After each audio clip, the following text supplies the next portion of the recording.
Buenos días, ¿cómo amanece? Buenos días, profe. ¿Qué tal, Buenos Anderson? días. ¿Cómo estás? ¿Qué tal, Sergio? ¿Los demás? ¿Cómo van? Estamos acabando, ¿no, gente? Nos faltan, ojo, anótenlo por ahí, ¿qué temas nos faltan? No sé qué tantos videos haya para la siguiente semana, pero básicamente nos falta lo siguiente. Hoy energía cinética rotacional. El lunes vemos eh, energía cinética en movimiento rodadura, que es cuando un cuerpo, aparte de rotar, se desplaza y no en cualquier forma, sino como una rueda del carro. Es decir, la rueda del carro usted la mueve y deja una huella sobre el pavimento, porque el punto de energía, el más bajo, no tiene energía cinética, ese punto está quieto. Bien. Y mientras que todo el cuerpo rota alrededor de ese eje. O sea, es un movimiento extraño, compuesto entre dos cosas, entre la traslación y la rotación, y de cierta manera específica. Hay una relación por ahí que van a ver. Bueno, por eso es que el carro deja la huella en el piso, no resbala, por así decirlo. Es una rodadura sin resbalar. Y se necesita mucha fricción para que eso ocurra, por eso que las llantas tienen semejante huella. Es un movimiento que la fricción es necesaria para que ocurra. Eh, Entonces, energía cinética, el lunes ejercicios de energía cinética, rodadura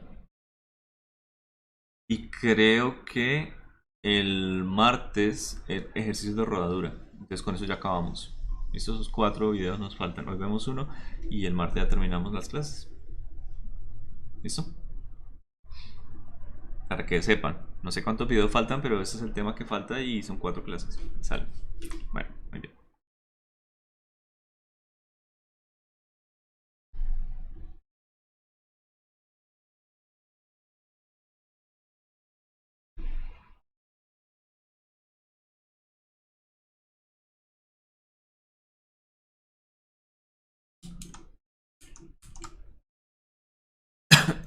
Cuéntenme, ¿a qué está asociada la energía de rotación? La energía, sí, es que está asociada la energía de rotación en un objeto rígido, un cuerpo rígido.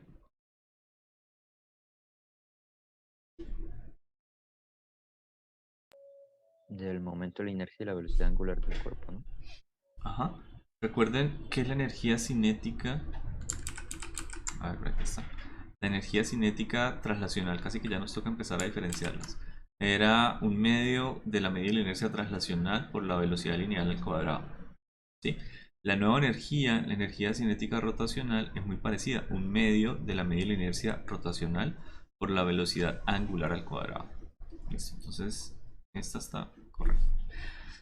Cuanto más alejada se encuentre la masa del cuerpo respecto al eje de rotación, se necesitará menos o más energía para que el cuerpo adquiera una velocidad angular. Más energía. Más energía porque tiene una inercia más grande. Por lo tanto, yo necesito más energía para tener más velocidad. Si se tienen que mantener las dos cosas. O sea, si crezco la energía, perdón, la inercia rotacional, tengo que también crecer la velocidad angular para crecer la energía cinética. ¿Sí? Si yo mantengo la velocidad angular bajita o digamos casi que un cuerpo por conservación, esta energía debería mantenerse, ah, perdón, esta velocidad podría mantenerse baja. O sea, si yo cojo un cuerpo que está rotando y aumento su inercia, es decir, no le suministro nueva energía, simplemente lo desplazo a un punto más bajo, su velocidad angular debería disminuir por la conservación del momento. Entonces tengo que subirla un poco más para que crezca también energía. Ok, una consecuencia del movimiento rotacional de un cuerpo es que tiene asociado, está un poquito repetido. La energía cinética rotacional de un cuerpo con rapidez angular omega depende ¿de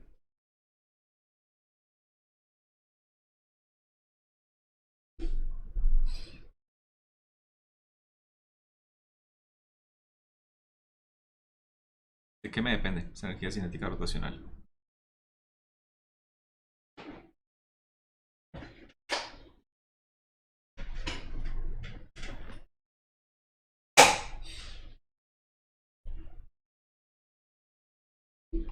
¿Ni idea?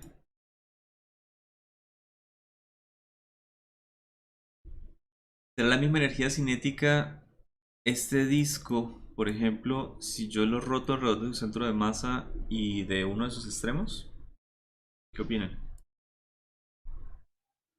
Si no me equivoco, debería ser la rapidez tangencial, ¿no, profe? La Yo digo que el eje rapidez de rotación, profe. tangencial.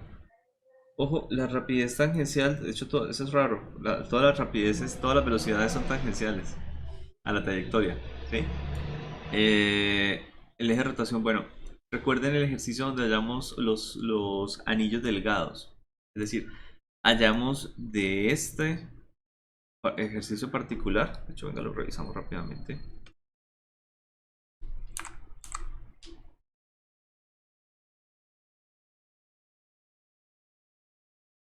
Está por acá. Listo. Hicimos muchas cosas. Tenemos la inercia alrededor del centro de masa. O sea, de un anillo que rota así. Lo rota de esta manera. Luego calculamos la inercia alrededor de que rote de este ladito, que es esta de acá. Es decir, cómo rota él cuando rota así, aquí con un punto de apoyo en un extremo. Luego, utilizando teorema de los ejes perpendiculares, calculamos la inercia que tendría alrededor de un eje vertical, es decir, cómo rota él cuando está en una superficie y lo ponemos a rotar así. Y finalmente, la inercia que creo que nos dio más grande, esta. ¿Qué pasa cuando yo lo sostengo y lo roto así? Entonces, si tiene diferentes inercias, va a tener diferentes velocidades angulares en esos puntos, va a tener diferentes energías cinéticas. ¿Sí? Hay unas más grandes, más pequeñas. Digamos que donde la inercia sea más pequeña, pues es posible que con menos energía yo obtenga mayor velocidad angular.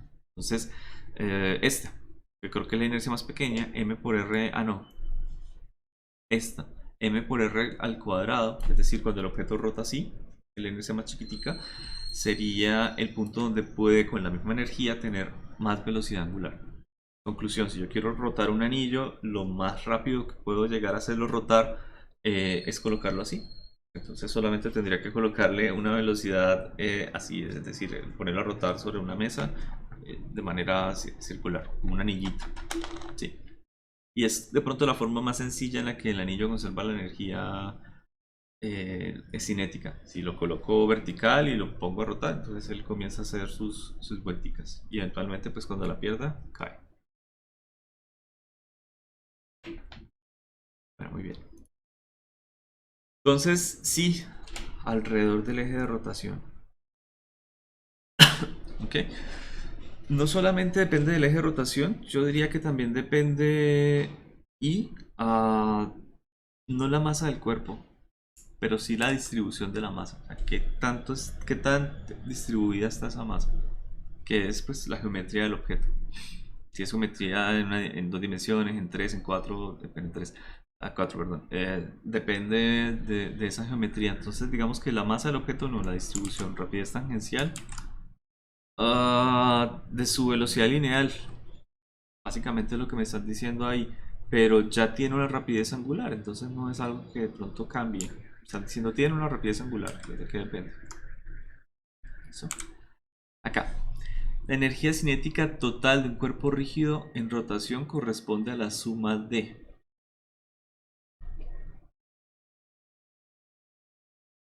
¿A qué corresponde?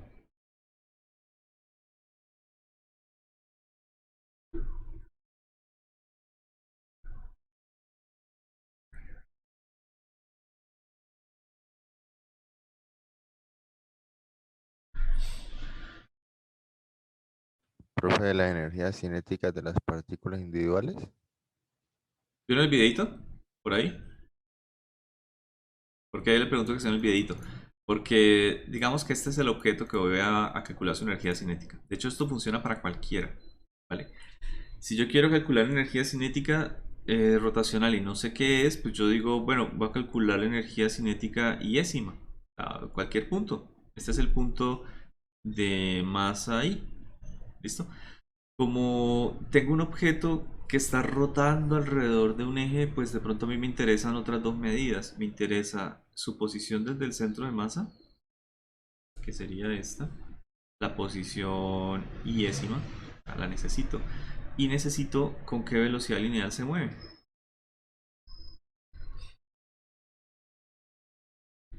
¿Sí?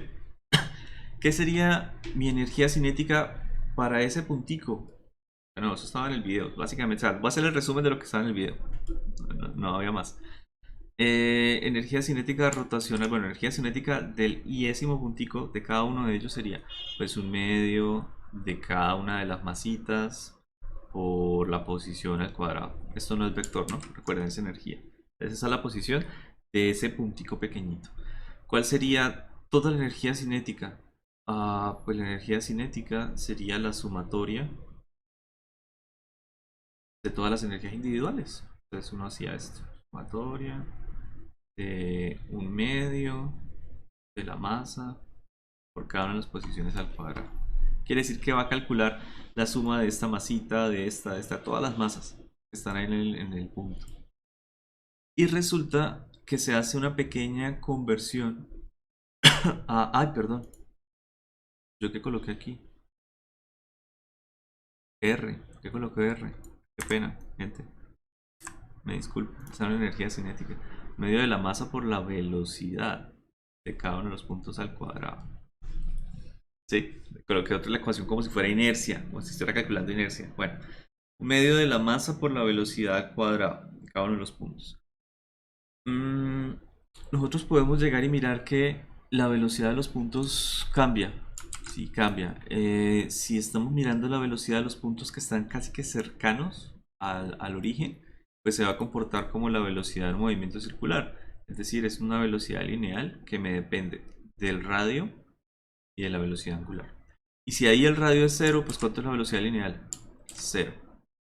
Pero la velocidad angular sí es algo que tienen todos los objetos en el sólido rígido iguales. Es decir, la velocidad de cada una de las partículas es igual al radio que tenga cada una de las partículas por la velocidad angular general del objeto. Entonces vale la pena reemplazar esto acá abajo. Entonces me quedaría el 1 medio lo quiero sacar de la sumatoria. 1 medio de la sumatoria de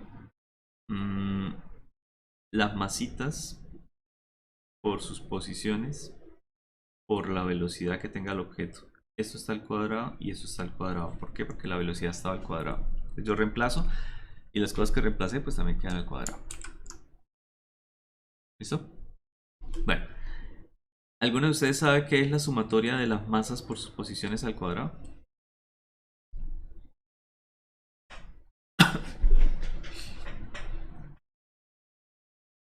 ¿Será centro de masa? La inercia. Es la inercia, ¿cierto? Muy bien, Anderson. Entonces esta es la inercia. ¿De qué objeto? De cualquiera, porque estoy sumando cualquier geometría. O sea, cada una de las masitas por las posiciones al cuadrado. Si yo tengo una distribución de masa, al final, cuando yo sume las infinitas masas que hay, le hago pequeñas distribuciones, me va a dar la inercia total del objeto. O sea, eso es I. Entonces yo puedo llegar a reemplazar. K es igual a 1 medio de I, la inercia por la velocidad angular. Me quedo acá sola. Y por eso es que a esta la llamamos energía cinética rotacional. ¿Okay? ¿De dónde salió? De la energía cinética translacional de cada una de las partículas. Esto es lo que estaba en el video. Bueno, había más cosas de pronto, pero esto es la parte importante del video y se explica así en 2 líneas. Ok, no hay más. Entonces, ahora sí, la energía cinética total de un cuerpo, ¿de qué depende? Ya por ahí creo que Carlos lo dijo, ¿no? Las energías cinéticas de las partículas individuales de los cuerpos. Y cuando yo las sumo, y ya que es un movimiento circular, que es un sólido rígido, todos en la misma velocidad angular, pues termino con esto. Por eso es bueno también ver los videos o el material pues, que está preparado, porque me ahorra, digamos, esta parte teórica. Y esta es la sencilla, pero habrá otras en las que no sea tan sencillo. Ok. Bueno, explique por qué al cambiar el eje de rotación de un objeto cambia la energía cinética rotacional. ¿Qué opinan?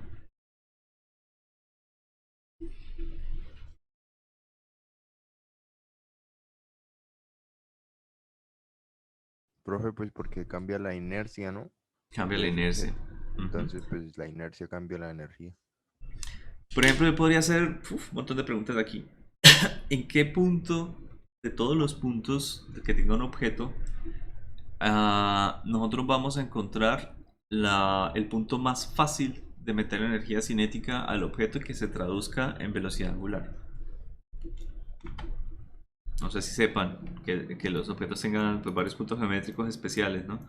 Y este tiene sobre todo uno, un circulito, o cualquiera de hecho, o sea, si es un cilindro también va a tener el mismo punto. Hay un punto alrededor del eje de rotación donde es mucho más fácil ponerle una cierta energía y que se traduzca todo en energía, en velocidad angular, o sea, en energía cinética rotacional. ¿Qué punto será? Más bien se los pregunto así. ¿Cuál es el punto de menor inercia rotacional del objeto? Esto ya lo vimos. Hay un teorema que también me habla de eso. El punto de menor inercia rotacional del objeto. ¿Lo recuerdan? En el centro del radio. No en el centro del radio, pero casi. Casi. Esta ecuación lo concluyó, que yo ya les había hecho un ejercicio donde también hablaba de eso. Me decía, demuestre que la menor inercia que tiene un objeto está en su centro de masa. Así de sencillo. Y esa es la respuesta.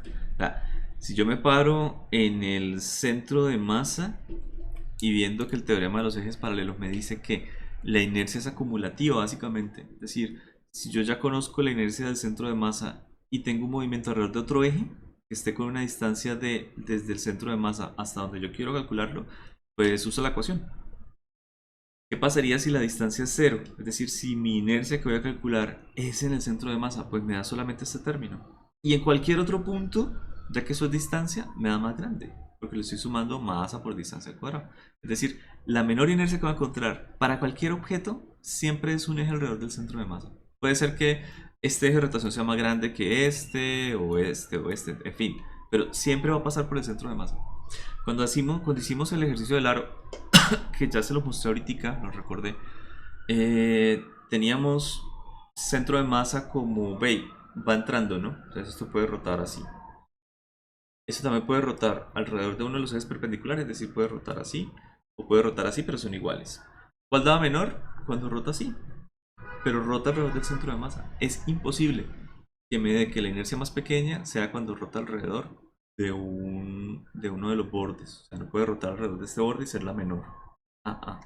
Tampoco puede llegar y rotar alrededor de este borde y ser la menor. O sea, no puede hacer este movimiento y que usted diga es la inercia más pequeña. No, tiene que pasar por el centro de masa para hacer la inercia más pequeña. El teorema de los ejes paralelos me dice eso, básicamente. Listo, o sea, puede salir muchas preguntas, me refiero. Segundo, si la energía rotacional de un cuerpo no cambia, ¿se puede afirmar que la energía cinética traslacional del objeto puede cambiar?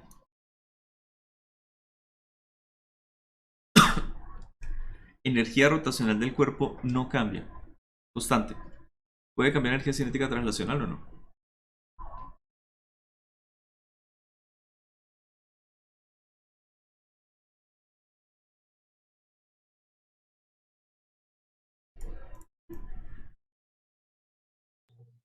Yo diría que sí. Sí, son independientes. O sea, este objeto puede rotar. Listo. Pero este objeto también puede trasladarse. ¿Cuál es la diferencia? La fuerza. Es decir, el torque.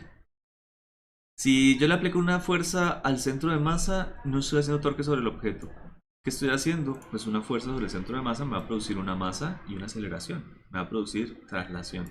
Pero si yo aplico la fuerza por encima del centro de masa y de manera que no tenga ninguna fuerza perpendicular, es decir, que vaya a actuar sobre el centro de masa, voy a producir entonces un movimiento de pura rotación. ¿Ok? Si le aplico una componente, digamos, con un cierto ángulo, como este angulito, ¿no? Hacia abajo, pues ¿qué voy a producir? Que el objeto se me va a trasladar porque alguna componente va a ir sobre el centro de masa y también va a rotar. Es un movimiento compuesto entre las dos. Se proyectan las fuerzas, ¿no? ¿Qué fuerzas van sobre el centro de masa? Y eso es igual a la masa por aceleración. ¿Y qué fuerzas hacen torque sobre el objeto? Y eso va a la inercia por la aceleración angular. Sumatoria de torques y sumatoria de fuerzas, segunda ley de Newton, tanto traslacional como rotacional. Bueno, es correcto ¿es correcto afirmar que un cuerpo que tenga momento de inercia diferente de cero debe estar girando?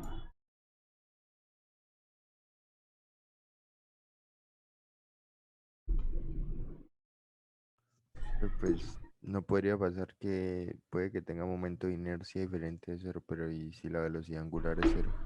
Sí, exacto. El momento de inercia no me representa el giro, me representa la dificultad o facilidad para hacer girar el objeto, ¿no? Entonces este objeto, por ejemplo, tiene momento de inercia, es un sólido con dimensiones, pero puede estarse moviendo, puede estarse quedando quieto, no rotar, puede estarse trasladando, mejor dicho. Eh, o puede llegar a estar quieto, sí, no estar girando. Miremos este. Me dice, se colocan 4 esferas pequeñas que pueden considerarse como puntos con masa m sobre los vértices de un cuadrado de radio del lado L, conectadas por varillas muy ligeras. El sistema da vueltas en el plano XY en torno al eje Z con una rapidez angular omega. Halla la energía cinética rotacional del sistema. ¿Listo? Entonces voy a colocar aquí 4 esferitas pequeñas. Aunque yo creo que primero dibujo el cuadrado. O sea, mi cuadradito estaría por acá.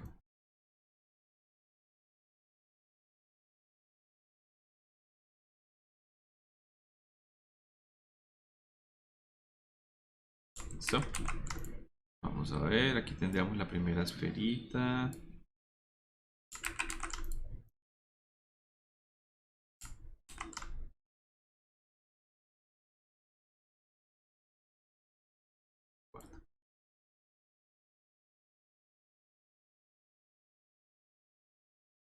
Ok. ¿Qué más conocemos? Conocemos los lados que son L, cada vértice, L y L. Es un cuadrado, no es un rectángulo, entonces son iguales. ¿Qué más? Las Da masas de vueltas. las esferas. Ah, sí, muy bien. Tenemos masa M para cada una de las esferas. Listo. Y tenemos que dar vueltas en el plano XY alrededor del eje Z. Es decir, conocemos la velocidad angular. Como dice que es simplemente rapidez angular omega. Bueno, de hecho, no me interesa. Como hay energía cinética, no me interesa si lo hacen en dirección horaria o dirección antihoraria. Da igual. Es energía cinética, no tiene energía cinética positiva o negativa.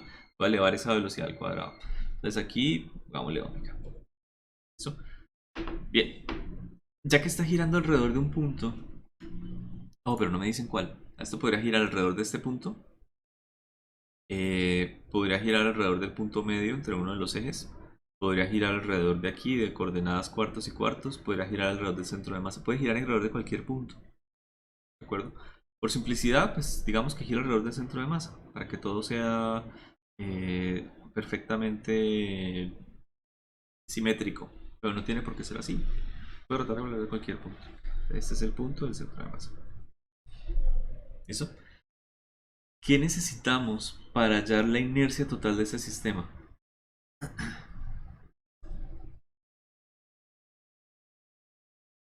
Recuerden que la ecuación inercia, Profe, las posiciones de cada masa, ¿no? más que posiciones, ¿qué sería eso?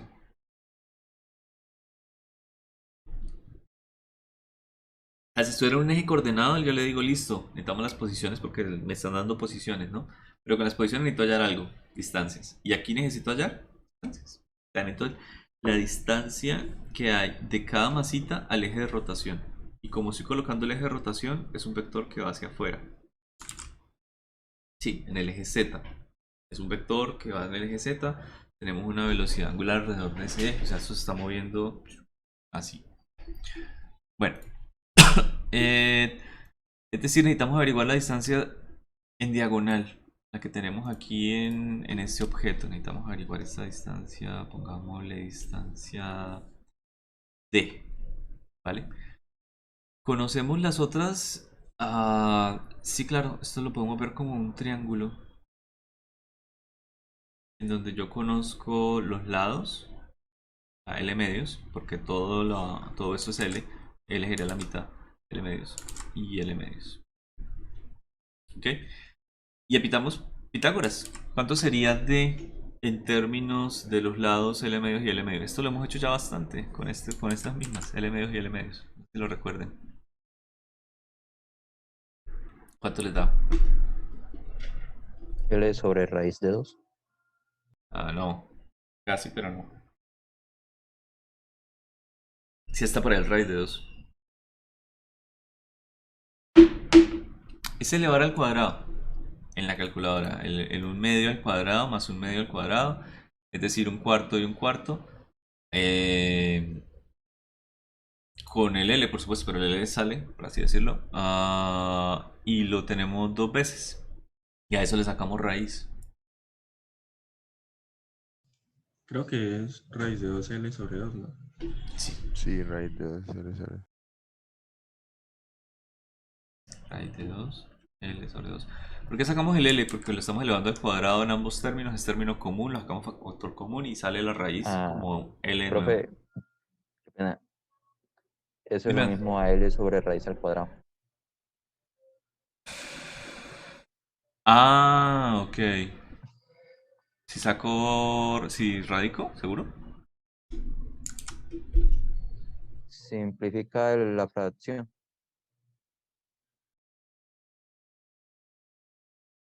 O sea, si multiplico raíz de 2 por arriba y abajo, Anderson.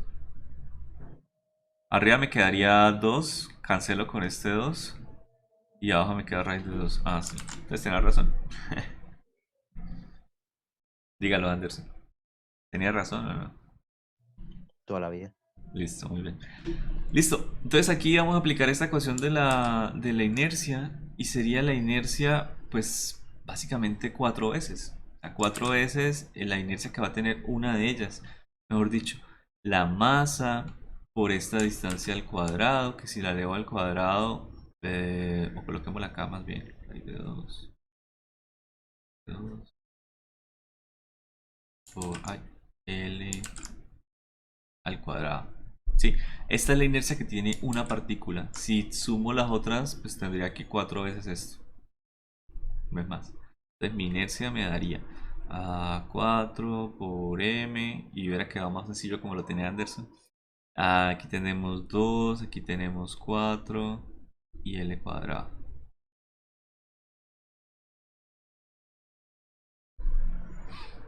¿Listo? Ya le damos todo lo que estaba dentro del cuadrado. Ok, ya tenemos la inercia. 2m por L cuadrado. Si queremos hallar energía cinética, no sería más sino calcular un medio de la inercia por la velocidad angular al cuadrado. Acá, rotacional, medio de la inercia por la velocidad angular al cuadrado.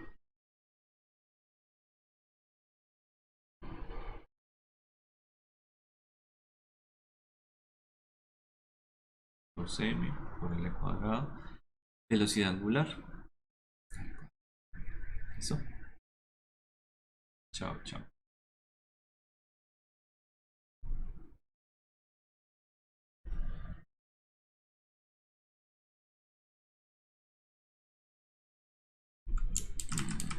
Me la acabo.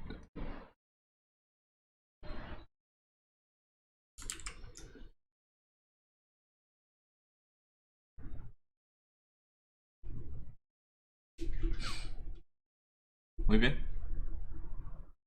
Eso sería. Cuadrado bonito. Bueno. Hagamos este. Estime la energía cinética rotacional de la Tierra con respecto al Sol debido a su revolución anual en torno al Sol. Considere que la Tierra es una esfera uniforme con masa. Ya la 24. Este está en kilogramos. Con radio. Este también está en kilómetros. Y está a 1.5 por 10 a las 8 kilómetros del Sol. ¿Listo? Bueno, es decir, tendríamos aquí este modelito. Tendríamos el modelito Sol. La Tierra es azul. Dicen que es el planeta azul. Tierra. ¿Listo? Ok. Básicamente vamos a hacer dos cosas. ¿Qué forma tiene la Tierra? Es decir, porque la inercia no me la dan, la inercia de la Tierra, pero ¿qué forma tendría la Tierra?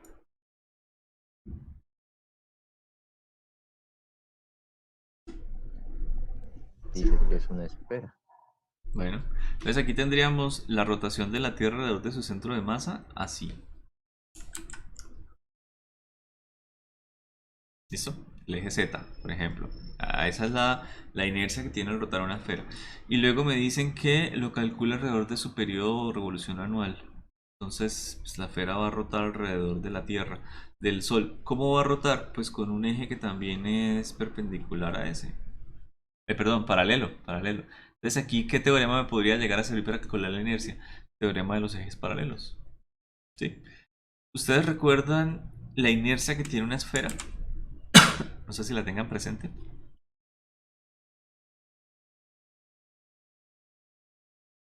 ¿No? Uniforme. Internacional. Sí, esfera uniforme. Porque no la pongamos como hueca.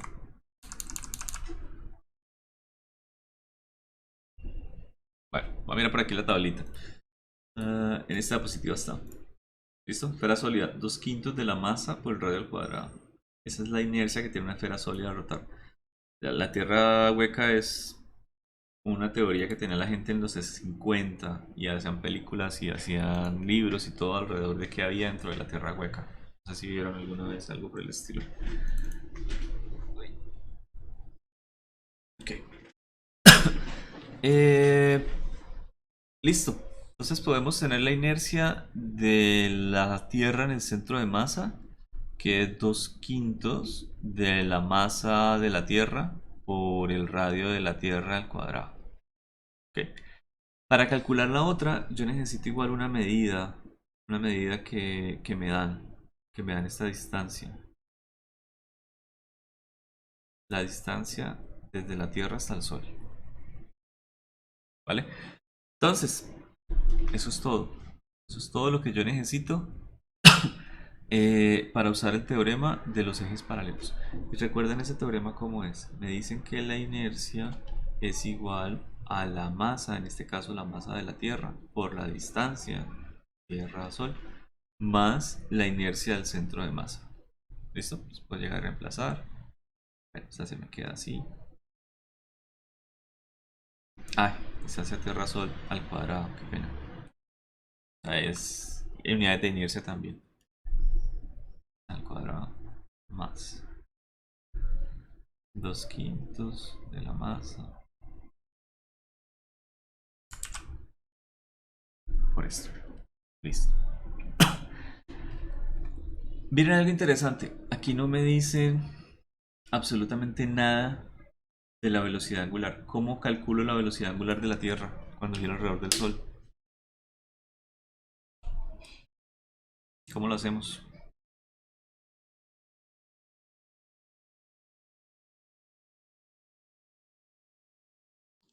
¿Qué, profe? No lo escuché. Profe, ahí ¿Cómo esto dicen calculo? que un año, ¿no? ¿No es con lo de periodo? Ah, muy bien, Anderson. Entonces nosotros aquí tendríamos lo Ah, siguiente. Carlos, ¿cuál es? Ay, si no me doy Profe, cuenta. yo no, tranquilo. No sé por qué, es que solo veo hablan ustedes dos bastante y bueno, se me fue la paloma, me confundió. Qué pena. Muy bien, Carlos. Ay, qué como marico. Ya, siempre que llega el viernes, ya la voz no me alcanza. Entonces, efectivamente, nosotros podríamos asociar la frecuencia o el periodo para hallar la velocidad angular, cualquiera de los dos. ¿Por qué? Que nosotros tenemos que la velocidad angular de un movimiento periódico, el de la Tierra lo es, considera más o menos periódico, se conoce, es 2pi sobre periodo, 2pi por frecuencia. ¿Listo? Ese es el movimiento circular, es la velocidad angular que nosotros tenemos. Bien, ¿cuál queda más fácil calcular? ¿La frecuencia o el periodo? Que son como iguales, pero de pronto para la ecuación yo creo que la frecuencia me va a servir un poquito más, ¿no? ¿Ustedes recuerdan exactamente qué es la frecuencia? Más bien, les voy a recordar las unidades. Las unidades de frecuencia es 1 sobre segundo. Ahora sí de pronto se acuerdan más. Profe, ¿no es uno sobre periodo? Sí, en la relación entre frecuencia y periodo sí, pero está más relacionado estas cosas entre el número de vueltas y el tiempo que le toma dar ese número de Ah, vueltas. sí, sí, sí. ¿Mm? Entonces, aquí básicamente sería que pongo arriba número de vueltas o pongo el tiempo que le toma. Porque la unidad de frecuencia es 1/segundo. Eso es. Y el inverso de eso es el periodo. Pues el número de vueltas arriba y el tiempo abajo, ¿no? Sí, tal cual. El número de vueltas el número de vueltas que da en cierto tiempo sobre el tiempo que le demora en darlas. Todo. Entonces aquí, como dijo Anderson, sí se tiene una revolución en un año. Y esa sería la frecuencia. Ahora, unidad internacional es siempre, ¿no? O sea, tenemos un año y ¿qué? Ahí tenemos, bueno, la frecuencia es 1/y, en lugar de 1/segundo, unidad de tiempo. No tanto. Digamos que podemos hacer los factores de escala, factores de conversión y multiplicar. Es decir, aquí tenemos que un año es 365 días, que un día son 24 horas y podemos hacer el de horas de una vez, que una hora son 3600 segundos. Y el producto entre 365, bueno, 365.25, ¿no? Por el bisiesto. No importa. Por 24, por 3600 me da un número. Muy pequeñito, claro. Que es 1 sobre la frecuencia. Pero ya conozco la frecuencia. Y si ya conozco la frecuencia, pues entonces ya conozco también la velocidad angular. ¿Ok? Y si ya conozco la frecuencia y la velocidad angular, pues ya conozco la energía cinética. Un medio de la inercia, es decir, todo esto. Y yo creo que de ahí puedo llegar a sacar la velocidad, la masa de la Tierra, ¿no? Como factor común. Bueno, la saco al final, la saco junto con esto. Mejor. Entonces, sacando esa masa, me quedaría distancia Tierra Sol al cuadrado más 2/5 del radio de la Tierra al cuadrado por la masa de la Tierra, que la saqué, por 2pi por frecuencia. Este 2 con este 2 se me va a ir. Pues coloquémoslo una vez. No, mentiras, porque es velocidad angular al cuadrado. Sale como 4, mejor dicho, 4 pi cuadrado por frecuencia cuadrada. ¿Listo? Ahí ya, demos hasta ahí, pero pues se puede cancelar aquí un poquito más. Entonces me queda 2 veces el arriba en lugar del 4, me queda aquí 2. Y eso es más o menos la respuesta. Un poco numérica, o sea, me tocaría empezar a reemplazar estos valores aquí y sacarlo. Pero se puede hacer y me da una energía cinética determinada. De pronto hagámoslo numérico, pero hagamos el siguiente, que es esto, estimar la energía cinética rotacional de la Tierra, que se debe a su rotación diaria en torno al eje. Es decir, vamos a tomar es la Tierra solamente. Y de pronto acá me conviene verlo la rotación como más vertical. Puede ser más sencillo porque no va a rotar alrededor de otro eje, ¿no?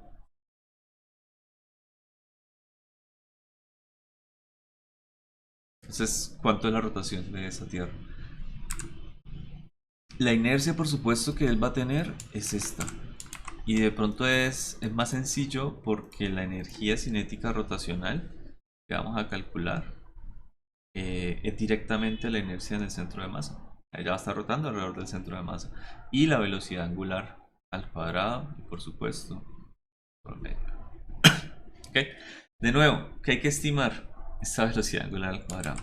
Necesito la velocidad angular al cuadrado, que me depende de 2pi por la frecuencia. Y la frecuencia, pues, básicamente me toca calcularla de nuevo. Pero solamente que aquí la rotación es diferente, ¿no? ¿Cuánto número de vueltas, o sea, una vuelta, da la Tierra en qué tiempo conocemos nosotros? En un día. En un día. Entonces aquí, pues, ¿qué es un día? Son 24 horas. ¿Qué es una hora? Son 3600 segundos. ¿Listo? Este número es un poquitico más pequeño que este, pues, Está multiplicado por 365. Pero es lo mismo. Es otra frecuencia diferente. ¿Vale? Entonces, reemplazo y me quedaría lo siguiente. Esta sí calculémosla. Si quieren calcular la anterior o si alcanzamos, pues podemos también hacerlo para comparar la cantidad de energía. Por 2 quintos de r cuadrado.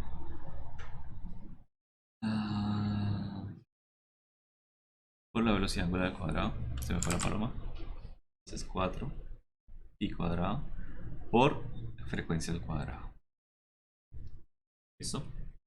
Puedo cancelar aquí, puedo cancelar acá. Ya 4 quintos.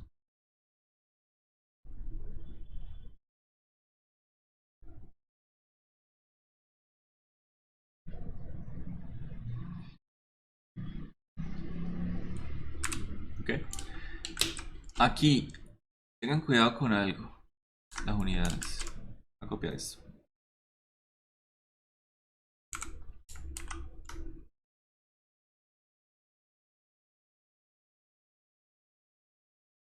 Las unidades, porque esto está en kilómetros y esto está bien, que son kilogramos, pero este no.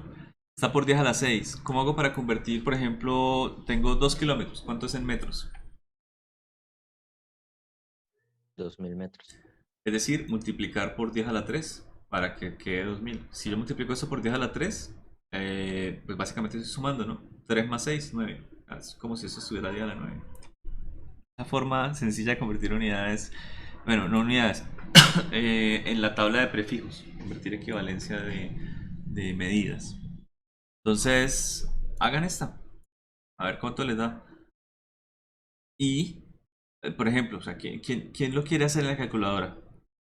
¿Quién va a participar? ¿Anderson va a usar la calculadora o no? Quiero saber, ¿Carlos la va a usar o no? Sí, ¿por qué no? Bueno, Sí, profe, Carlos, ¿qué hay que hacer? listo. Esto, separarnos. Separarnos porque quiero mirar este también. ¿Cuánto daría? Ya, está la energía de la Tierra alrededor de su eje. Y quiero comparar con la energía que tiene la Tierra al rotar alrededor del Sol. Esta sería una frecuencia, ojo, esta es una frecuencia diferente a esta, ¿no? Es casi lo mismo, solo que aquí falta multiplicarle por 265 para la de abajo. Entonces yo quiero hacer la de abajo, y Anderson o alguien, Anderson haga la de arriba y Carlos haga la de abajo también. Profe, Creo que la de yo abajo hago va a la dar del más aire, pero guerra. ya la estaba haciendo. Bueno, listo, entonces Anderson, Ah, la de abajo conmigo. Ok. Yo más o menos recuerdo que era la de arriba, porque la acabamos de hacer con el otro grupo.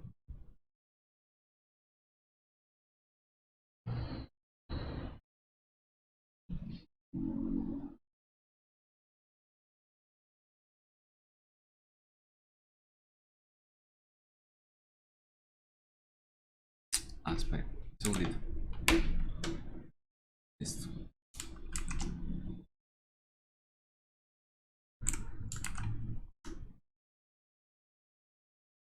Esto no es para abajo.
Listo, gente. Cuando quieran. Profe, a mí me dio 2,68 por 10 a la 34 la de arriba. ¿Esta? Sí, señor. Bueno, vamos a mirar. Pues es que pues yo puse el pi ahí, ¿no? Pero creo que mi calculadora no está en radianes. No, el pi no cambia nada. No Pues, cambia, ¿cierto? Eso es lo que estaba pensando. no. Déjame mirar Pues sí una me dio cosa. 2,68 por 10 a la 34. Vale, vamos a mirar qué nos dio en el otro lado. 2,59 por 10 a la 35. Alguna cosita por ahí de error pequeñito, listo. Porque esta la hice con la gente también igual en la otra clase y estuve pendiente de la respuesta. O sea, nos dio simultáneo. A esta de acá. Listo. Ahí Sí, señor. alguna cosa estuvo rara. Pero bueno, no pasa nada. ¿Y la otra? Pues sinceramente, yo tengo un problema para valores absolutos. Bueno, ¿y los demás? Ah, ¿Ninguno más lo está haciendo? Los demás están ahí pero como, ojalá les a mí me rinda. dio 18,17 aproximado. ¿A la cuánto? ¿No? Así, yo... Por eso dije que eh, Bueno, un uso completo. ya recuerdo por qué eliminé el uso de la calculadora en física. Sé que me quedo con mi respuesta, que no sé si esté bien. Ah, la estoy verificando, pero igual habría sido bueno que más gente la sacara.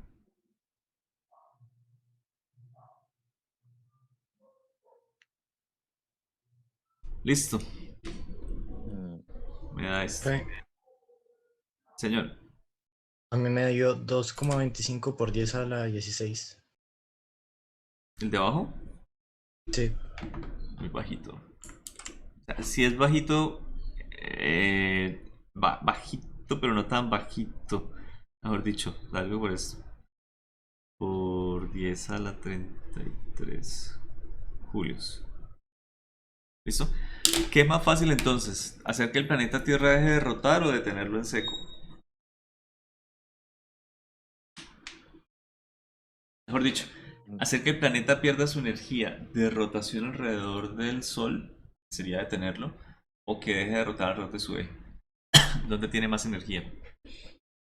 Alrededor del sol, ¿no? Demasiado. Alrededor del Sol es esta. No, estás alrededor del No, Sol. Sí, estás alrededor del Sol, mire, de distancia Tierra-Sol. Es un poquito más bajita, ah, es un poquitico más bajita. Más fácil de tener la Tierra en seco, profe, de evitar que siga razonamiento. rotando. Señor. Yo la hice al revés. Yo pensé que yo estaba haciendo la del sol. Ah, creo que sí, se estaba haciendo esta. Por ¿No? eso sí. Bueno, en fin. Y esta es la energía que tiene él al rotar alrededor de su eje. Igual miren la forma de la energía, julios. 10 a la 35 julios. Creo que la humanidad no es capaz de suministrar esa energía. La humanidad no es capaz de suministrar esa energía para detenerla dentro de la Tierra. No importa lo que le hagamos a la Tierra, ella va a seguir girando. De pronto, si nos esforzamos lo suficiente y hacemos una mega explosión, que yo creo que esta energía nos barre 3 4 veces, podamos llegar a cambiar su rotación, su periodo rotacional. Pero sería muy difícil, ¿sí? No podemos hacerlo fácilmente. Y esto es lo que costaría en energía casi que detener el planeta Tierra o un planeta similar. A la humanidad tampoco es capaz de hacer, es menos llevar esta fracción al espacio. A la humanidad no es capaz de llevar ni el 0,1% de su energía o de su materia al espacio. Es imposible. Un asteroide que viene hacia la Tierra, que es solamente de 2 kilómetros de radio, es imposible para la humanidad detenerlo. Y no es mucha masa. Y no se puede detener. No se puede desviar incluso.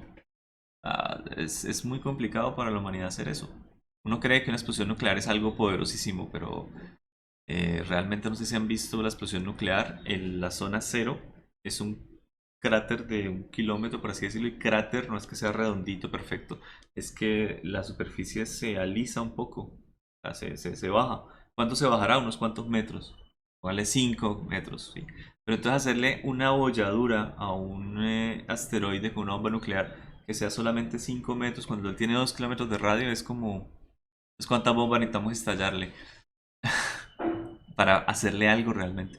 Las bombas nucleares, que es una energía muy alta que maneja la humanidad, es muy bueno contra una ciudad porque lima la ciudad de asperezas, o sea, la deja lisa, y en el centro de pronto no queda nada, pero no es que haga un hueco completo bajo la superficie, o sea, la bomba nuclear no es capaz de romper la corteza más, la parte más suave de la corteza terrestre. Ahora imagínense romper un asteroide de acero, un asteroide de hierro, o algo por el estilo. Sí. Bueno, les digo porque era un asteroide, no mentiras. Esto, y no hay nada que hacer, básicamente. Nos vemos el lunes Otra vez y seguimos con el tema. Cuente yo, ¿qué? Que por eso no atraviesa búnkers. Sí, exacto. Hay búnker anti bombas nucleares y ese tiene un diseño bastante particular. Es como una punta, por así decirlo, que está diseñado para dispersar esa onda nuclear. Y la gente sobrevive. Pues digamos que no creo que le sobreviva que la bomba le estalle al lado, pero sí sobrevive la onda expansiva de cierta distancia. Otros edificios no sobreviven, pero sí es posible diseñar un edificio para bombas nucleares. De pronto no sobrevive la zona cero, o sea, los par de kilómetros que consideran zona cero una bomba nuclear, pero sí todo el resto. Entonces, países militares llenarán su línea de defensa de búnker antinuclear. Creo que Corea del Norte tiene algo similar. Y si llegan y lanzan bombas para invadirlos, sobreviven muchos de esos búnkers. Entonces, queda la línea de defensa, una cosa así. Bueno, y dejan las 8. Chao, estén bien. Nos vemos el lunes. Chao, profe. Chao, profe, Chao, gracias. profe, Hasta gracias. luego, Cuida, profesor. buen fin de semana.